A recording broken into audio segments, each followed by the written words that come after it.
Hi, we're Full Intention. And you're watching Loop TV. Kat here for Loop TV, and we're getting very up close and personal here with John Pearn and Michael Gray from Full Intention. How are you guys doing? Oh, we're good, thanks. Yeah, very good, very good. Now, you guys have been an indomitable partnership since the early 90s. You met in about 93. Tell me how you met.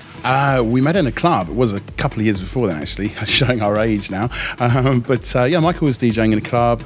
We got talking, and Michael realised that I played keyboards and things, and he just kind of suggested, well, why don't I bring in some equipment and have a jam over the top of the records he was playing. So I started playing more groovy stuff and kind of went from there, so John could improvise. Then I sort of said, well, I'm doing a bit of remixing for this company called DMC, Disco Mix Club. Yeah.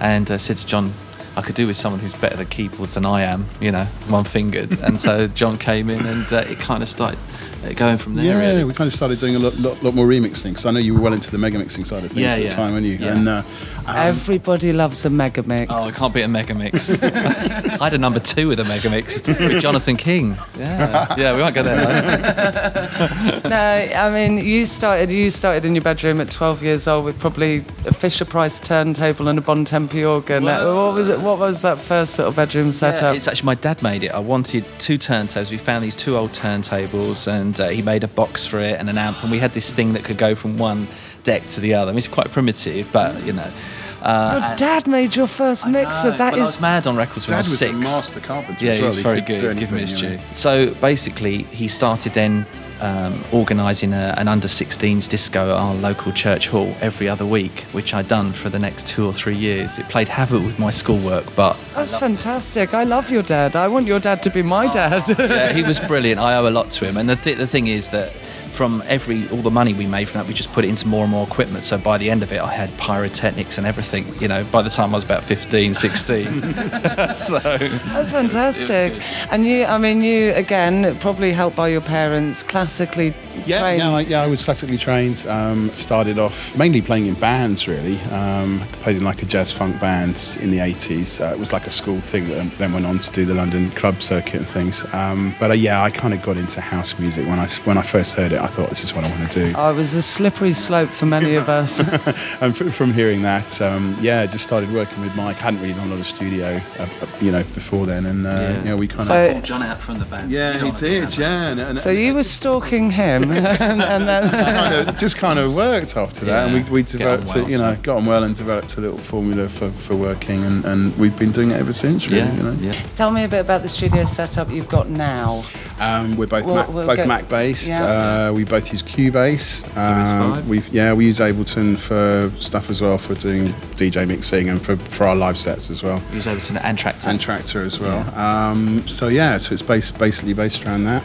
I use Dyne Audio monitors. You've got PMCs, very nice. And Genelex.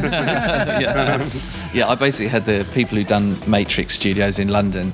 I got them to do mine, so I got a little bit of slice of London in the country. That's kind of the idea, really. So it's good. And then just racks of old equipment that we hardly ever use anymore. They just sit there, really. It's fun, and it's quite pretty and retro now. I'm thinking of putting my desk into storage and replacing it with a sofa or something. I think you should.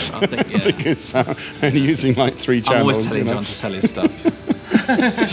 You're an eBay fiend, aren't you? I've got into it a bit more, and I kind of think, there's that cut-off point when, but it's like you say, there's some things, for example, like John's got the Korg M1 keyboard, and like in the 90s that was like a big thing. So many records were made on that, and a lot of classic house records as well, especially the organ. Is it called Organ 2 the or M1 something? Organ, Loose Ends Hanging on a String was entirely on that, going back a few years. There's a lot of records like that. No, Don't Be a Fool. Don't Be a Fool. So I had to pull you up on it was one of them anyway.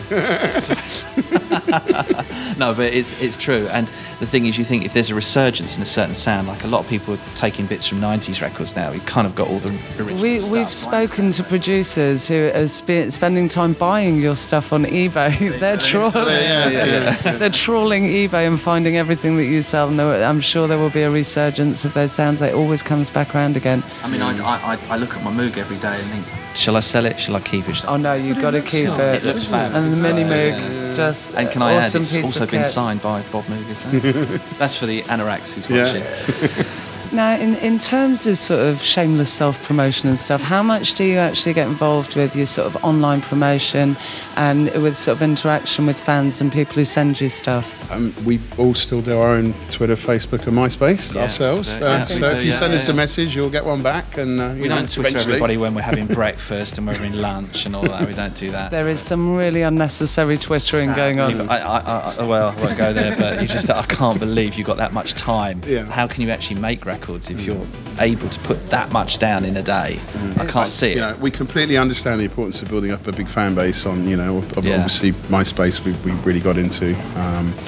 It's so important. You have a release, you can let everybody know. And do you feel it works as a sort of functional tool in sort of benchmarking what's happening with you? Absolutely.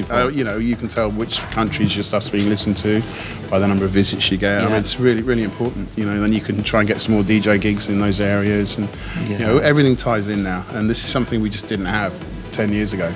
It's quite a new thing. So do you think sort of embracing the new emerging technology, whether it be the CDJ 2000s or whether it be the new sort of synths and vocoders and everything that's coming out, do you think that's a secret to your longevity as producers? I think we've always done DJ sets using, before all this new equipment came out, we'd bring samplers and keyboards. And I think we did get a lot of bookings because we were doing something different at the time. When we started DJing together, I think one of our first gigs was Ministry of Sound, the main room, and we'd have the vinyl going, and also we'd have a sampler, keyboard. God, there was a lot of stuff we used to bring. Was your dad on the bongos? No. But people would come up and they go, I don't know who's playing what, and it was kind of like a little mystery, and it was funny. It was a bit. But it's so we've always tried to push it. I mean, sometimes we'd have done such small clubs that trying to get all the equipment just wouldn't fit in the DJ box, would it? So we'd be hanging out. I'd be outside on the floor or something. Yeah, I mean, what we're doing now is kind of what we would have liked to have done then, but of course it's technology just 10 times easier and to do it on a laptop now with Ableton and Tractor as well. We've always embraced technology, I know we've been in the game for quite a while, but we always has embraced technology. I mean, our sets now are purely digital, there's no CDs, it's Tractor and Ableton. And we have a laptop each, and we both play continuously, and we use all the controllers time and everything. So we've done the whole thing right the way through because it's just so much quicker, and you can do more. We can loop up records if it's going down well. You just loop it up for a bit longer, and the beats are good. You can be do 10 times anything. more creative. Much it does allow you to be more creative on the fly than vinyl did back in the. I mean, you could scratch it. It was true. Oh, I missed the warmth of vinyl and everything. Scratch with a controller now. But I mean, going back to vinyl, we did do a couple of gigs in the past where you'd have a connecting flight and the records would never even get there. We've had a few ones in the back of the old days. And then obviously with CDs, we'd still have to carry them on the plane because you didn't want to check them in. And now we just have a bag full of heavy laptops, I suppose. We're still carrying the same amount of stuff. Full of cables, though, so they tend to always get opened up. Now let's talk about what you've got coming up, both together and separately in the next sort of 3-4 months. Anything exciting? We've kind of got back into remixing again. We've actually taken on a new manager just for remixing at the moment. So Matt Waterhouse is looking after us for that. And we've just remixed "Stay" by Hertz. Their new single is not out yet, but Pete Tong played last Friday, which was it's always a bonus. Always a bonus. Pete Tong plays it. That's good enough for us. So. Yeah, it's good. We had Pop Justice Tune of the Day as well last week, which is really good for the pop scene. Because when you haven't remixed sort of quite a while and you go back and do it, it's always a bit daunting. Thinking, well, you're even for you guys. It's not that we're not worried that we're happy to do it, but it's just how you want to keep kind of the old people that used to buy your records happy, and also you want to appeal to a new crowd and try and get the balance right, and also get back into that sort of mindset creatively, maybe. That is that definitely. So we're going to try and do a remix a month. I think it's the plan at the moment.